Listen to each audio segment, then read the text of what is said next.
అందరికీ నమస్కారం. మీరు చూసిన చెన్నకేశ్వర పడిపల్లి యూట్యూబ్ ఛానల్. చాలా కాలం అవుతుంది సరిగ్గా వీడియోస్ చేయట్లేదు. చాలా మందికి కొంచెం కోపం కూడా వస్తుంది.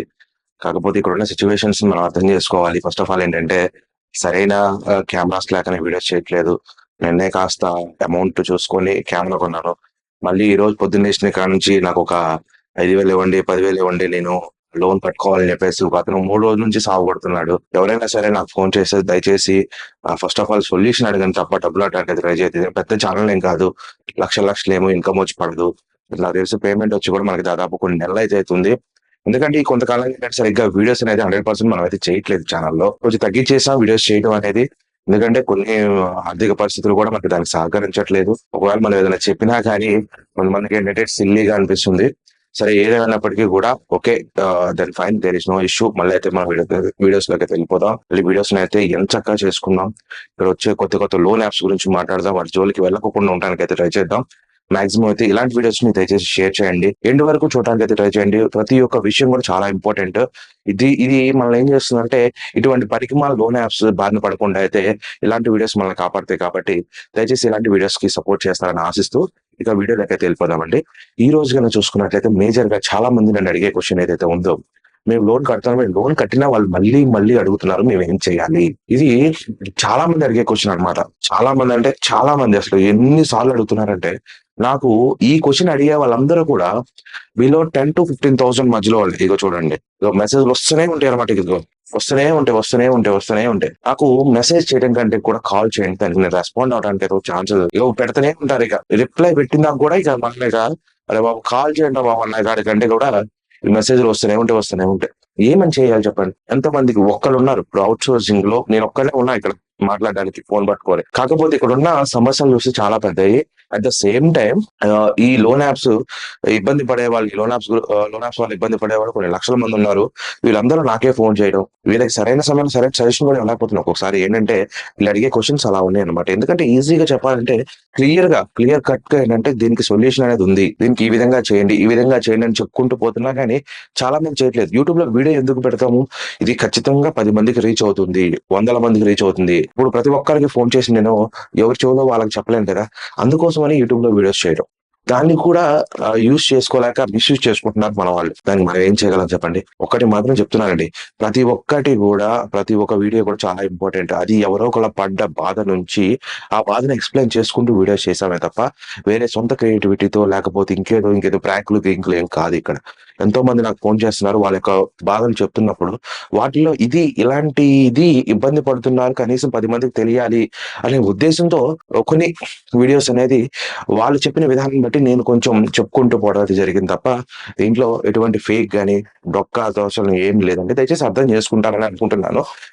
ఇప్పుడు మన కంటెంట్ లోకి వెళ్తే, మీరు లోన్ పే చేస్తున్నారు, లోన్ ఏ విధంగా పే చేస్తున్నారు, ఎలా పే చేస్తున్నారు అనేది ఒకసారి ఆలోచించండి. వాడు ఫోన్ చేసి వాడి యొక్క పర్సనల్ యూపీఐ ఐడి పంపించడంలోనే దానికి అమౌంట్ అనేది మీరు రీపే చేస్తున్నారు అన్నా. మరి వాడే కదా ఫోన్ చేసింది, మా కాంటాక్ట్ లిస్ట్ పెట్టాడు, ఫోటో పెట్టాడు. ఇక్కడ ఒక డౌట్, మళ్ళీ వాళ్ళు పెడతారు. వాళ్ళు ఎవరంటే దాంట్లో పనిచేసేటువంటి కొంతమంది ఏజెంట్స్, దాంట్లో పనిచేసే వాళ్ళు, ఇప్పటికీ స్టిల్ నౌ దాంట్లో వర్కింగ్ చేసేవాళ్ళు. వాళ్ళు ఏం చేస్తారంటే కొంతమంది దగ్గర డబ్బులు తీసుకోండి, ఇలాగే ఫోన్ పే యూపీఐ ఐడి పెట్టేసి వాళ్ళ పర్సనల్ యూపీఐ పెట్టి డబ్బులు కొట్టమంటారు. వాళ్ళు ఏం చేస్తారంటే మీకు ఒకవేళ 3,500 ఫుల్ అమౌంట్ అనుకోండి, దాని రోల్ అమౌంట్ వచ్చేసరికి 1,400 1,600 ఉంటుంది.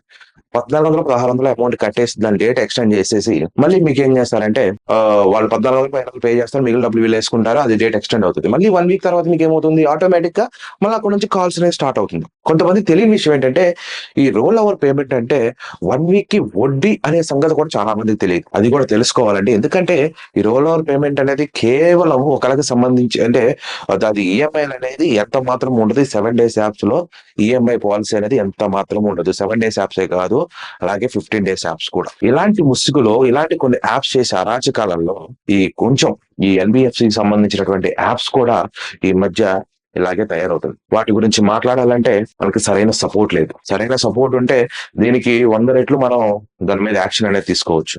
కానీ ఇప్పుడున్న సిచ్యువేషన్స్ లో అంత యాక్షన్ అనేది తీసుకోలేకపోతున్నాం. దయచేసి అర్థం చేసుకుంటూ ఉంటే మీకు నేనేం చెప్తున్నాను, నాకు బాధ ఏంటనేది మీకు అర్థమవుతుంది. ఇంకా మనం పే చేసే విధానంలో వచ్చేసరికి ఎప్పుడైతే మనము ఈ 7 డేస్ యాప్ ఫోన్ చేసినప్పుడు వాడు యూపీఐ ఐడికి డబ్బులు పంపించకుండా యాప్ ఓపెన్ చేస్తే, మళ్ళీ ఈ యాప్ ఓపెన్ చేసిన తర్వాత ఇంకొన్ని సమస్యలు అనమాట. యాప్ ఓపెన్ చేయగానే ఏం కనిపిస్తాయి అంటే అక్కడ phone pay, Google pay, Paytm ఇట్లా కొన్ని సింబల్స్ కనిపిస్తుంది. దాని మీద క్లిక్ చేయగానే ఆటోమేటిక్ గా పేటిఎం ఓపెన్ చేస్తుంది, లేదంటే గూగుల్ పే ఓపెన్ చేస్తుంది, ఫోన్ పే ఓపెన్ చేస్తుంది. ఓపెన్ చేసిన తర్వాత ఏమవుతుందంటే అక్కడ నుంచి పేమెంట్ వెళ్తాయి. వీళ్ళు పేమెంట్ అవ్వట్లేదు అని కొట్టుకుంటారు. అసలు వాస్తవంగా పేమెంట్ చేసే విధానం ఏంటి? అక్కడ మీరు యాప్ ఓపెన్ చేయగానే యాప్ లో ఒక యూపీ ఐడి కనిపిస్తుంది. ఆ యూపీ ఐడిని కాపీ చేసుకొని అక్కడ ఎంత అమౌంట్ అయితే చూపిస్తుందో మీకు లోన్ అమౌంట్, దానికి ₹1 పెంచి కానీ ₹1 తగ్గించి కానీ పే చేయకుండా ఆ ఫుల్ అమౌంట్ ఎంతైతే ఉందో అంత ఎంటర్ చేసి ఆ యూపీఐడికి మీరు పే చేయాలి. పే చేసిన అనంతరం మీకు ఒక reference number or UTR number అనేది మీకు వస్తుంది. అది 12 అంకెల నెంబర్. ఆ 12 అంకెల నెంబర్ అనేది కాపీ చేసి మీరు యూటీఆర్ నెంబర్ బాక్స్ లో సబ్మిట్ చేస్తే మీ యొక్క లోన్ అనేది 90% క్లోజ్ అవడానికి ఛాన్సెస్ అయితే ఉన్నాయి. 90% క్లోజ్ అవుతుంది. ఇలాగ కొంతమంది దరిద్రం ఏంటంటో, లేకపోతే ఇంకోంటో, లేకపోతే యాప్ వాడి యొక్క చితురాటో ఏమో కానీ కొంతమంది సేమ్ ఇదే విధంగా చేసినా కానీ కొంతమంది అంటే 100కి కనీసం ఒక ముగ్గురు అనమాట. అందరికి ఇదే విధంగా జరుగుతుందనేది నా ఉద్దేశం కాదు. 100కి ఇంకొద్ది మందిలో ఇలా అయితే ఉంది. ఆ ముగ్గురికి నలుగురికి మాత్రం అవుతుంది. అది మళ్ళీ రీపే చేయాల్సి వస్తుంది. కాకపోతే ఈ హెరాస్మెంట్ ని ఎంత వరకు డిఫెండ్ చేయాలో, ఆ డిఫెండింగ్ అనేది మనం నేర్చుకోవాలి ఫస్ట్. ఆ డిఫెండింగ్ నేర్చుకుంటే we can proceed more than అనమాట. కానీ ఆ డిఫెండింగ్ నేర్చుకోకుండా మనం ఏదో అయిపోతుంది, ఏదో చేసేద్దాం, ఏదో జరుగుతుంది, ఏదో చేసేద్దాం అంటే అసలు ఇది పాసిబుల్లే అవ్వదు. సరే, ఇంకా ఏదేమైనప్పటికీ కూడా ఒక చిన్న విషయం అయితే మీకు చెప్తాను, దయచేసి మైండ్ లో పెట్టుకోండి. ఈ 7 డేస్ లోన్ యాప్ వాళ్ళకి వీలైనంత వరకు యాప్ లో మాత్రమే పే చేయడానికి ట్రై చేయండి. యూటీఆర్ నెంబర్ సబ్మిట్ చేయడం మాత్రం మర్చిపోవద్దు. ఖచ్చితంగా యూటీఆర్ నెంబర్ అనేది సబ్మిట్ చేయాలి. వాళ్ళ యొక్క పేమెంట్ గేట్వే విధానం ఇది కాబట్టి దాన్ని మీరు ఒకసారి మైండ్ లో పెట్టుకుని అయితే ఉండాలి. ఇంకా రీసెంట్ గా చూసుకుంటే ఇంకా కొంతమంది కాల్ చేసే వాళ్ళు వీళ్ళు చెప్పే విధానం బట్టే నేను ఫోన్ కట్ చేస్తున్నాను. ఎందుకు ఫోన్ కట్ చేస్తున్నారంటే మా పాపకి ఇచ్చామండి, మా పాప ఏదో నొక్కింది, డబ్బులు పడిపోయినాయి. ఇది ఒకటి. నెక్స్ట్, మా ఫ్రెండ్ నాకు తెలియకుండా నా పేరు మీద లోన్ తీసుకున్నాడు, మా అన్నయ్య లోన్ తీసుకున్నా, నేనేం చేయాలి? ఇట్లాంటి కేసెస్ లో ఇది 100% నేనైతే అగ్రీ చేయనండి. పాపలకి ఫోన్ ఇస్తే, పిల్లలకి ఫోన్ ఇస్తే వాళ్ళు ఏం చేస్తారండి? అప్లికేషన్ డౌన్లోడ్ చేస్తారా అనుకున్నాం, ఓటీపీ మొబైల్ నెంబర్ ఇచ్చి లాగిన్ అవుతారా?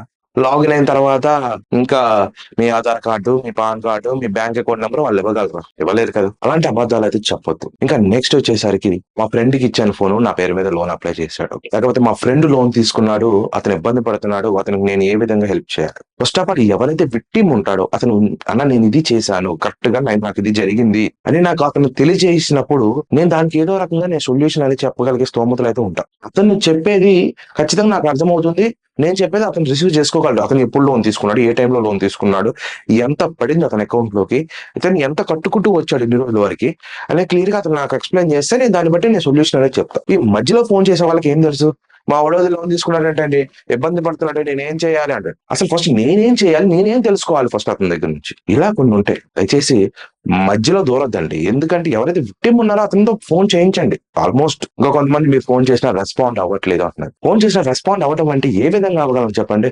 ఉదయం నుంచి కొన్ని వందల కాల్స్ అయితే మాట్లాడుతూనే ఉన్నాం, చేస్తూనే ఉన్నాం. చివరికి నైట్ టైం 10:30, 11కి ఫోన్ చేసుకోవడం, మీరు ఫోన్ ఎత్తట్లేదు, మీరు ఫోన్ మాట్లాడలేదు అంటే ఏమని సమాధానం చెప్పను? ఇది మీకు ఒక స్టోరీ చెప్తానండి, చిన్న స్టోరీయే, పెద్ద టైం ఏం పట్టదు. ఇది గత 4 రోజుల క్రితం జరిగింది అనమాట ఈ స్టోరీ అనేది. యాక్చువల్లీ దీని గురించి అయినా వీడియో చేద్దామని అనుకున్నాను, కానీ ఆ టైం అనేది కుదరలేదు. 4 రోజుల క్రితం ఏం జరిగిందంటే ఒక అతను లోన్ తీసుకున్నాడండి. అతను చాలా పెద్ద వ్యక్తి, సమాజంలో పేరు ప్రఖ్యాతులు ఉన్నటువంటి వాడు. పెద్ద వ్యక్తి అంటే ఆ ఏరియా, ఆ పల్లెటూరులో అతను ఒక కింగ్ అనమాట. అతను రోడ్డుకి వెళ్తే అన్న నమస్తే అని చెప్పేసి చేతులు లేపి దండం పెట్టించుకునే క్యాపబిలిటీ ఉన్న వ్యక్తి. ఆ వ్యక్తి ఏం చేశాడంటే అతను తెలుసో తెలియకో వీటిలో, ఈ దరిద్ర గొట్టాట్లో ఏలు పెట్టాడు. వేలు పెట్టి అతని జీవితం వెళ్తుంది అనమాట. ఎలా వెళ్తుందంటే వారానికి 1 లక్ష, 2 లక్షలు కట్టుకుంటూ తీసుకుంటూ ఎందుకంటే ఎంత పోటుగాడని అడ్జస్ట్మెంట్ అవ్వాలి కదా. అతను ఏం జరిగిందంటే ఇది లోన్ తీసుకున్నాడు, వెళ్తుంది కడుతున్నాడు, వారానికి 1 లక్ష పాత వాటిని తీసుకుంటున్నాడు, మళ్ళీ కొత్త అప్లై చేస్తున్నాడు, కట్టుకుంటూ పోతూ ఒక 3 లక్షలు 3.5 లక్షల వరకు వెళ్ళిపోయింది. అప్పటికే కట్టిన సొమ్ము చూసుకుంటే దాదాపు 7-8 లక్షల వరకు ఈయన వదిలిచ్చేశాడు డబ్బులు. 7-8 లక్షల వరకు వెళ్ళిపోయింది. ఇదంతా జరిగి కూడా కేవలం 3 మంత్సే, 3 నెలల్లో 7 లక్షల రూపాయలు పోయిన తర్వాత ఇక ఆయనకి ఏం చేయాలో అర్థం కావట్లేదు. ఎంత పేరు ప్రఖ్యాతులు వ్యక్తి అయినా సరే, ఎవరైనా సరే కొంతవరకు మాత్రమే డబ్బులు తోడుకు రాగలరు, ఎక్కడ అప్పులు తీసుకురాగలరు. అలా అని చెప్పేసి నేను ఒక్కసారి తీర్చేస్తా 3,50,000 అని చెప్పేసి మళ్ళీ ఇంట్లో బంగారం మొత్తం పెట్టాడు. మళ్ళీ తీసుకున్నాడు, మొత్తం పే చేశాడంట. మొత్తం పే చేసిన తర్వాత ఏం చేశారండి తేప, ఒక వారం రోజుల పాటు నేను అప్లికేషన్స్ అడ్డుకోలేదు. ఒక వారం గడిచింది. వారం గడిచిన తర్వాత ఇతను ఇంత ముందు తీసుకున్న లోన్స్ అన్ని కూడా పట్ట ఆటంతలో అవే పట్ట స్టార్ట్ అయిపోయింది. ఈయన అకౌంట్ లో పడిపోతుంది. ఉదయం లేచేసరికి నైట్ నుంచి ఉదయం లేచేసరికి ఈయన అకౌంట్ లో దాదాపు 1,80,000 ఆయన అకౌంట్ లో క్రియేట్ అయ్యి ఆయనకు వచ్చేసరికి 3 లక్షల చిల్లర కట్టాలని చెప్పేసి ఇక ఆయన ఏం చేయాలి అర్థం కాక బిత్తరపోయి ఏంద్రా ఈ కర్మ ఇంకేముండేరా అని చెప్పేసి తిరుగుతూ చివరికి సూసైడ్ దాకా దారి తీసుకున్నారు. సో కాలర్స్ మాట్లాడండి. హలో హలో హలో ఎవరండి? ఎవరు? అవునండి, చెన్నకేశ్వర్లో మాట్లాడు, చెప్పండి. చెప్పండి. ఓకే. ఆ, ఆ,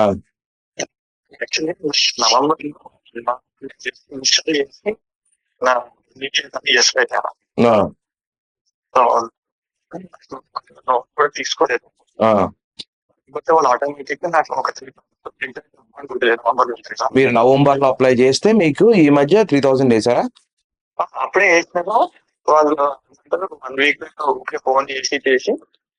నాకు తెలియదు అనమాట. ఫస్ట్ ఆఫ్ ఆల్ వీళ్ళు వేసింది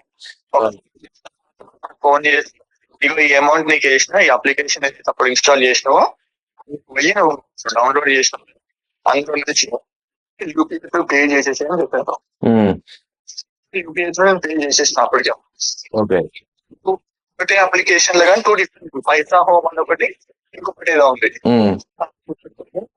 2 డిఫరెంట్ వస్తుంది. ఇప్పటికే నాకు వాళ్ళు ఫొటోస్ అవి నా వాట్సాప్ కి పంపిస్తుంటే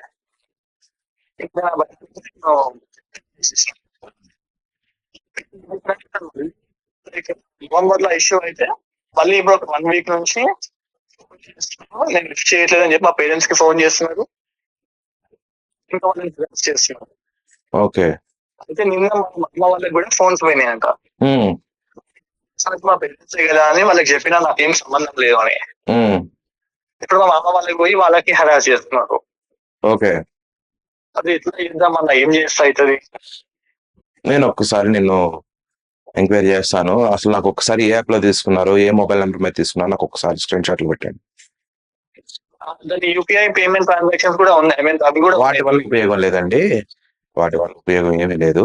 మీరు ఎప్పుడైనా సరే ఒకటి మాత్రం గుర్తుపెట్టుకోవాలి, మనం యాప్ లో తీసుకున్నప్పుడు యాప్ లో మాత్రమే పే చేయాలి. వేరే వాళ్ళు అంటారు ఉంటుంది కదా, నుంచి పే నౌ అనే ఆప్షన్ ఉంటుంది కదా, అక్కడ నుంచి పే నౌ అనే ఆప్షన్ పైన క్లిక్ చేస్తే గూగుల్ క్రోమ్ లోకి రీడైరెక్ట్ చేసింది. అది రీడైరెక్ట్ అవుతుంది. రీడైరెక్ట్ అయితే అక్కడ నుంచి పేమెంట్ అయింది అనమాట. అయిపోయింది డేటా. దాని తర్వాత చూస్తే మళ్ళీ ఏదో ఇబ్బంది స్టార్ట్ అయింది ఇప్పుడు మళ్ళీ. సరే ఒకసారి చూద్దాం, మీరు ఒకసారి పంపించండి. మీరు యాప్ లోనే పే చేశారు, లోన్ క్లోజ్ అయిపోయింది, అయినా మీకు కాల్ చేస్తున్నారు. ఓకే, నాకు ఒకసారి పంపించండి. అది యాప్ ఇన్స్టాల్ చేసి ఒక చెక్ చేద్దామంటే కూడా నాకు మళ్ళీ ఇన్స్టాల్ చేస్తే మళ్ళీ ఇంకేం తీసుకుంటారా అని. అవునులేదు, మీకు వచ్చే మెసేజ్ ఒకసారి నాకు ఫార్వర్డ్ చేయండి. మరి ఇప్పుడు నేను దేన్ని చూసి నేను మీకు చెప్పాలి సొల్యూషన్ అనేది? మీరు ఏం పంపిస్తే నేను ఏం చెక్ చేసి నేను ఏం చెప్పాలి చెప్పండి? మీరు మీ దగ్గర డీటెయిల్స్ ఏమీ లేనప్పుడు నేను ఎలా చేయగలను? ఆ లింకులు బొంకులు ఏమి ఉండవు బ్రో. ఆ లింకులు అన్ని కూడా ఎప్పటికప్పుడు మారుతూ ఉంటుంది. ఆ లింక్ ప్లేస్ లో వేరే అప్లికేషన్ జాయిన్ అవుతా ఉంటది. అప్లికేషన్ చూసినంత మాత్రం నేను ఏం చేయగలను? You have any evidence? నీ దగ్గర ఏమైనా ఎవిడెన్స్ ఉంటే నేను ఏదైనా హెల్ప్ చేయగలను. నీ దగ్గర ఏ ఎవిడెన్స్ లేకుండా నేను ఏం హెల్ప్ చేయగలను? అంటే వాళ్ళు ఫోన్ చేసినప్పుడు ఏ అప్లికేషన్ చెప్పాలి నేను రెడీగా ఉన్నాను కూడా చెప్తున్నాను. నేను మా పేరెంట్స్ కాదని వాళ్ళు ఏమంటున్నారు అంటే వాళ్ళకి తెలియదు, తీసుకున్నానికి వాళ్ళని అడుగు అది అనేసి అంటున్నారు. అసలు అలాంటిది అభారమే ఉండదండి. నేను ఫస్ట్ టైం వింటున్నా ఇట్లాంటి కేసులు. సార్ మీ దగ్గర ఎవిడెన్స్ ఉంటే పంపించండి, దాన్ని బట్టి నేను మాట్లాడతాను. ఇది సిచ్యువేషన్ అండి. ఒక ఎవిడెన్స్ లేదు, ఏమీ లేదు. నవంబర్ లో లోన్ తీసుకుంటే ఇప్పుడు ఫిబ్రవరిలో కాల్ చేస్తున్నారంట, యాప్ లోనే కట్టేస్తుంటే లోన్ క్లోజ్ అయిపోయిందంట. ఇట్లా కొన్ని మ్యానిపులేటింగ్ వర్డ్స్ అనేది చెప్తారు వాస్తవంగా. ఎందుకంటే వాళ్ళు చేసేది 1 వీక్ 10 days లేదంటే 1 month. ఇప్పుడు కొంతకాలం క్రితం ఏం చేశారంటే ఎప్పుడో 2019 2020 లోన్ తీసుకొని వాళ్ళు కట్టేసిన వాళ్ళు కూడా ఫోన్ చేశారు ఒకనొక టైంలో. కానీ ఇప్పుడు ఆ సిచ్యువేషన్ అయితే లేదు. ఇప్పుడు ఆ సిచ్యువేషన్ అనేది ఎక్కడా లేదు, అంతా సమాధి అయిపోయింది. సరే, ఈ విషయాలు పక్కన పెట్టేస్తే ఆ పెద్ద వర్షన్ ఏం చేశాడంటే ఆ 3,50,000 కట్టాలా వద్దా అని ఆలోచిస్తూ ఇక ఏం చేశాడంటే ఇట్లా యూట్యూబ్ ఎత్తుక్కుంటూ యూట్యూబ్ ఎతకలా ఇక ఏం చేయాలో తెలియక ఏంటంటే ఇట్లా సూసైడ్ చేసుకుందాం అని చెప్పేసి ఏదో ఇంట్లో రెడీ చేసుకుంటున్నాడంట. మందు డబ్బా ఏదో తెచ్చుకొని పెట్టుకున్నాడంట. ఇంతలో వాళ్ళ అమ్మాయి మంచి ఇంకా ఆ అమ్మాయి కూడా అన్ని తెలిసిన వ్యక్తే. అమ్మాయి దాదాపు ఏజ్ 25, 24 అలా ఉంటాయంట. అమ్మాయి చూసి ఎందుకు ఇది ఎక్కడికి వెళ్ళి వచ్చింది ఇది పలానా పాయిజన్, వీళ్ళ నాన్నగారు ఆల్రెడీ ఇటువంటి లోన్ యాప్స్ లో ఇబ్బంది పడుతున్నారు, కట్టారు ఇంతకు ముందు అనే సంగతి తెలుసు కదా, ఇంకేమన్నా అప్పులు ఉన్నాయా అని చెప్పేసి ఆమె అడగటం మొదలుపెట్టి చివరాఖరికి వాళ్ళ నాన్నగారు చెప్పిన సమాధానం ఏంటంటే, నేను మొత్తం కట్టాను, మళ్ళీ నా అకౌంట్ ఇట్లా డబ్బులు పడ్డాయి, దీనికి ఏదన్నా ఏం చేయాలో అర్థం కావట్లేదంటే అప్పుడు యూట్యూబ్ లో వీడియోస్ చూసి అమ్మాయి చాలా వీడియోస్ చూసిందంట, మనమే కాదు ఇంకా వేరే వాళ్ళ వీడియోస్ కూడా చూసి వాళ్ళు అప్రూవ్ అయ్యి చివరాఖరికి మళ్ళీ అప్రూవ్ అయిన తర్వాత వాళ్ళకి ధైర్యం చెప్పి ఫస్ట్ ఆఫ్ ఆల్ వాళ్ళకి ఏ విధంగా అయితే బయటపడాలో నేను మెథడ్స్ అయితే ఫాలో అవుతున్నానో ఆ మెథడ్స్ అన్ని వాళ్ళ కళ్ళ ముందు పెట్టి ఇట్లా చేయండి అని చెప్పి వాళ్ళని నాకు దగ్గరలోనే కాబట్టి వాళ్ళని నా దగ్గర రప్పించుకున్నాను. ఒక 2 రోజుల పాటు ఇక్కడే షెల్టర్ ఇప్పించేసి అదంతా లోన్స్ అన్ని క్లోజ్ అయిపోయిన తర్వాత ఎవ్రీథింగ్ విల్ బి ఫైన్ అనుకున్న తర్వాత ఆయనకి ఏమి హెరాస్మెంట్ జరగని తర్వాత అతను మళ్ళీ తిరిగి ఇంటికి పంపించడం జరిగింది. నిన్న కూడా ఆయన ఫోన్ చేసి నాకు చాలా హ్యాపీగా ఉందండి, మీరు ఇట్లా ఇంత బాగా చేస్తారనుకోలేదు, ఈ రోజు నేను హ్యాపీగా ఉన్నానంటే మీరే కారణం అని చెప్పేసి ఆయన చాలా చాలా ఆనందపడ్డాడు. వాస్తవంగా ఏంటంటే జెన్యూనిటీ ఉంటే కేసులో మనం ఏ ఎక్స్టెంట్ కి వెళ్ళొచ్చు. జెన్యూనిటీ అనేది లేకపోతే కేసులో మనం ఏమి చేయలేము, దాని గురించి ఎక్కువగా మాట్లాడను లేమనమాట. మనకి మేజర్ గా కావాల్సింది ఏంటంటే జెన్యూనిటీ. చెప్పేది 100% నిజం చెప్పండి. వాళ్ళకి ఫోన్ చేస్తే ఏదో అయిపోదు. ఫోన్ చేసిన విషయంలో 100%, 100% అనేది మీరు నిజం చెప్తే అది నాకు నా ఛానల్ కి కూడా కొంచెం ఉపయోగం ఉంటుంది. ఎందుకంటే మీరు పడ్డ ఇబ్బందిని నేను 10 మందికి చెప్తాను. 10 మందికి ఏ విధంగా చెప్తానంటే ఒకరికి జరిగింది అనే విషయం అయితే చెప్తాను తప్ప వేరేదైతే కాదు. 7 days యాప్స్ గురించి ఎవరో భయపడాల్సిన విషయం లేదు. వాళ్ళు ఏమీ చేయలేరు. మన ఎదురు తిరిగితే వాడు ఏం బేకలేడు. మనం తెగించి అడుగు ముందుకేసామంటే వాడు ఏమీ చేయలేడు. మనం దానిలో పెట్టేసి ఏంటంటే ఏదో అయిపోతుంది, ఏదో జరిగిపోతుంది, ఏదో జరిగిపోతాయి అనే ఒక సిచ్యువేషన్స్ లో కొట్టుకుంటున్నాం కాబట్టి ఈ రోజుకి మన సిచ్యువేషన్ ఇలా తగలబడింది. దయచేసి అర్థం చేసుకోండి. వీలైనంత వరకు కూడా ఇటువంటి వాటికి దూరంగా ఉందాం. వీలైనంత వరకు కూడా వీటి మీద ఒక అవేర్నెస్ అనేది తెచ్చుకుందాం. వీడియో నచ్చితే లైక్ చేయండి, షేర్ చేయండి. Thanks for watching and thanks to watch. జై హింద్. ఇక్కడ నుంచి కంటిన్యూస్ గా మన ఛానల్ అయితే వీడియోస్ వస్తాయి. ప్రతి ఒక్క ప్రాబ్లమ్ ని కళ్ళకు కట్టినట్టు చూపించడానికి ట్రై చేస్తాను. Thanks for watching and thanks to watch. జై హింద్.